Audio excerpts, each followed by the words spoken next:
Malaysian students in London stunned by terror attack. One of the first things that Malaysians in London did upon hearing of the attack outside Britain's Houses of Parliament was to check on one another to make sure no one was harmed. Others marked themselves as safe on Facebook so that those at home would not worry. WhatsApp groups were buzzing, everyone was checking up on each other's whereabouts to make sure they were alright. Postgraduate student Nadira Karim told The Star Online. We always hear it happening to other people in other places, but it's a completely different feeling when it's happening where you are at that moment. Especially when most of our university campuses are scattered all over London, walking over Westminster Bridge to go to the next class, or sitting by the park to eat lunch is a routine, said the 24-year-old international relations student. When the attack took place, Nadira was meeting a friend for lunch in Oxford Street about 3 kilometers away from Westminster Palace. Nadira said that she did not hear or see anything initially, and was only informed about what was happening from people in Malaysia. My friend and I were eating and catching up, so we weren't looking at our phones. But after a while, I checked it to find a number of messages from friends in Malaysia asking me if I was okay. I had no clue what was going on until I checked the news and found out that an attack had just taken place over at Westminster only 15 minutes away, said the student. Nadira, who is from the War Studies Department at King's College London, explained that she was still in shock as the attack was too close for comfort. I had just done a presentation on terrorism in my War on Terror class in the morning, and it was something I'd been researching on and reading a lot about over the past week.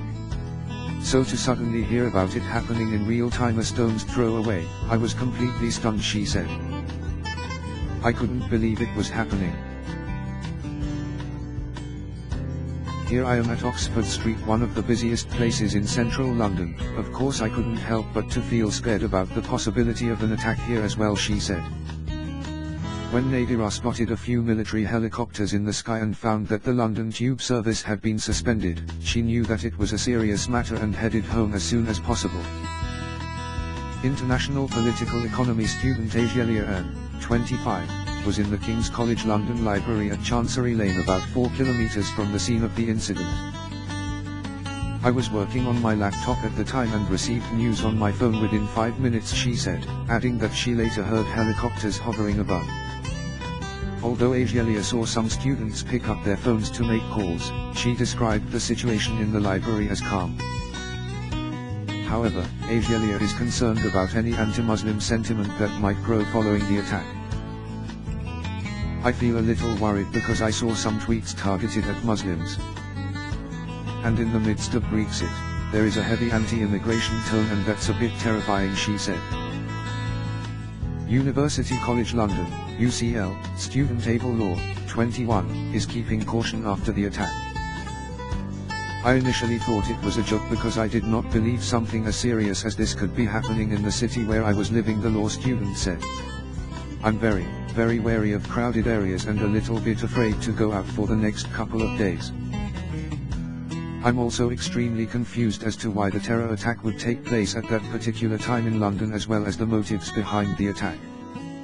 But all in all, I'm just very, very cautious at this point in time, he said. 4 people were killed and 40 injured after being run over and stabbed in a lightning attack at Westminster Bridge. The attacker's car struck pedestrians on the bridge before crashing into the railings surrounding the Houses of Parliament. The assailant then ran through the gates brandishing a knife and stabbed a 48-year-old policeman to death before being shot dead by another officer. Wimar Putra said that no Malaysians have been hurt in the terror attack. A foreign ministry spokesman told Bernama that they were monitoring developments closely and would provide updates.